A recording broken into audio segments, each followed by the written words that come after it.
સુરતમાં ડરનો માહોલ બનાવવો ભારે પડ્યો। રેમ્બો છરા સાથે સોસાયટીમાં ફરતો હતો માથાભારે યુવક। સીસીટીવી વાયરલ થતા ધરપકડ।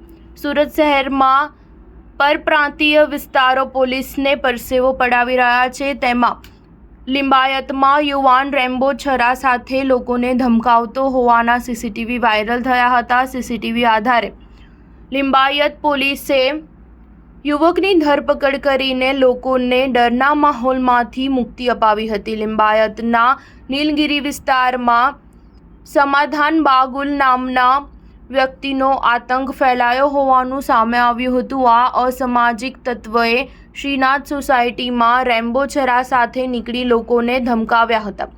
સમગ્ર ઘટના સીસીટીવીમાં કેદ થઈ ગઈ હતી। સીસીટીવી સોશિયલ મીડિયામાં ખૂબ વાયરલ થયા હતા।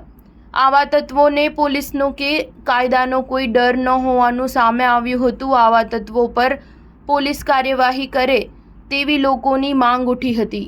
દરમિયાન લિંબાયત પોલીસે આ અસામાજિક તત્વ 24 વર્ષીય સમાધાન બાગુલની ધરપકડ કરીને તેને પોલીસ લોકઅપમાં ધકેલ્યો હતો। સ્ટાર ન્યૂઝ 7 હંમેશા સચ્ચાઈની સાથે।